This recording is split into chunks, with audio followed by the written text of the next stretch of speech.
Hey students, and welcome to our third video in this series all about mechanisms. In prior videos, we were looking at what a mechanism is, we defined it, and we also looked at one of our four purposes of a mechanism.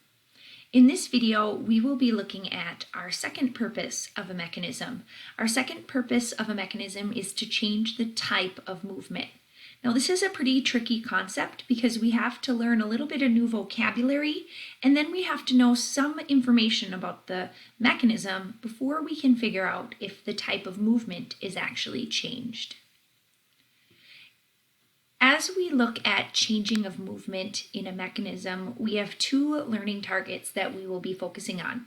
First one, I can understand energy and the use of a mechanism to transfer energy. And second, I can recognize how mechanisms change energy by transferring the type of movement. So let's look at our four types of movement. One type of movement is rotary.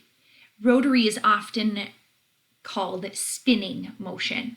You can see in the GIF included, we have two gears meshed together like we were looking at in our prior video, and both gears are rotating. So our first type of movement is rotary. Our second type of movement is linear. Now, if you look really closely in this GIF, in order to get the linear movement down below, I had to also include a GIF that is creating rotary motion. This down at the bottom is what we're looking at to be linear movement,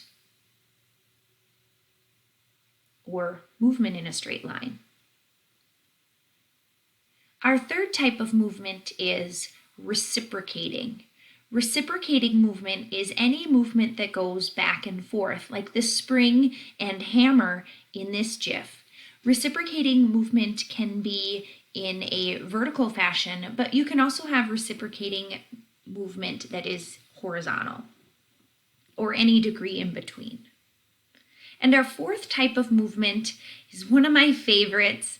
This is oscillating. This is one of my favorite GIFs on the screen. Now watch really closely, and if you're going to get really picky about this GIF of Calvin oscillating back and forth on the swing, you might argue that Calvin is not only oscillating, but when he jumps off the swing, he's also moving in a linear fashion. But when we're looking at oscillating movement, we're looking at the fact that he is swinging back and forth from a pivot point. Of all four types of movement, oscillating movement is our least common for the mechanisms, and our most common type of movement would be rotary. Now let's take a closer look at a number of different types of mechanisms. And in order to figure out if the mechanism is going to change movement, we have to look really close at the mechanism, and then we'll figure out, does that mechanism have rotary, linear, reciprocating, or oscillating motion.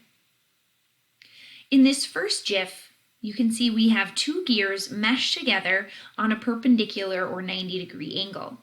This mechanism is called the bevel gear. In the bevel gear, we first have to figure out, well, what is my input? Where does my energy come from? Well, on this particular mechanism, it doesn't really matter. Either of these two gears would be considered the input, and that input is creating rotary motion. Now, since it doesn't really matter on this mechanism, that means then also the output would be rotary. So this we could pretend is the input and this is the output. We're going from rotary motion to rotary motion. So the big question is, does this mechanism change the type of movement? Well, it does not, because over here you can see that we go from rotary to rotary. So in a bevel gear, you do not change the type of movement. Here's another GIF. This is something that we actually have in the shops at school. This mechanism is called a vise, and inside this vise we have a lead screw. Now this GIF is a little bit deceiving because at the beginning of the GIF, it jumps all the way back to open, but in reality, this vise rotates really, really slowly on its input handle. And as we rotate that input handle, we have our output movement of linear, and you can see that this jaw is quickly closing in on the other side of the clamp. That means we go from rotary to linear motion, and therefore this vise, and in this mechanism called a lead screw, it does change the type of movement. Looking at our third mechanism. This mechanism is common. We find this mechanism inside every single gas-powered engine for any vehicle. And if you have a 4-cylinder, you have 4 of these mechanisms.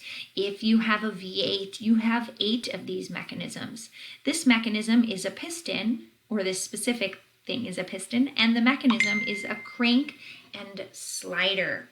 A crank and slider. For this particular crank and slider, when we're looking at a piston, the input movement is reciprocating. The piston is what is moving back and forth. That's how an engine works. And as that piston reciprocates back and forth, it creates output movement that is rotary, right over here. Rotary movement is our output. That causes that crankshaft to rotate around, helping everything inside your vehicle move. Therefore, in a crank and slider, the input movement does change. We do change the type of movement for a crank and slider. Looking at another type of mechanism. This is one of my most favorite GIFs I've found on the internet when we're looking at movement type and we're looking at how mechanisms work. This mechanism is called a universal joint. This mechanism is again found in vehicles. This mechanism is found at every single wheel you have in your vehicle. It allows us to go over bumps on a road with a little bit more ease. It smooths out that road as best as it can. In this universal joint, it really, again, doesn't matter if we identify which is our input and which is our output, because both of these two halves of our gear or our universal joint are rotating. Therefore, this mechanism does not change the type of movement. In this next GIF, I've actually lost count. Sorry, you can probably hear my kids talking in the background. But in this next GIF, you can see that we have a really neat looking mechanism. This mechanism is called the cam and follower. And again, this mechanism is found inside your vehicle. In the cam and follower, we have a cam gear down on the bottom. It is rotating around in a circle. And for our output movement, we have this red bar for this specific GIF. This red bar is reciprocating up and down as that cam gear lobs up and down. So for this mechanism, the cam and follower, the movement type does change because we are going from a rotary motion to a reciprocating motion. Looking at a little bit more common mechanism. Hopefully you've all witnessed this mechanism. This is actually a GIF that I found on the internet of how your bike works. This is a chain drive. This is a very common mechanism. Hopefully you've all seen and experienced this mechanism. In a chain drive, we have our input gear here at A. Our input is actually not the pedal. Our feet on the pedal cause A to move. So our input movement on a chain drive is rotary. Now, hopefully you're starting to catch on with this content and this vocabulary. Looking at our output movement, the driven gear over here, we have our output movement is rotary. So looking again at, does this mechanism change the type of movement?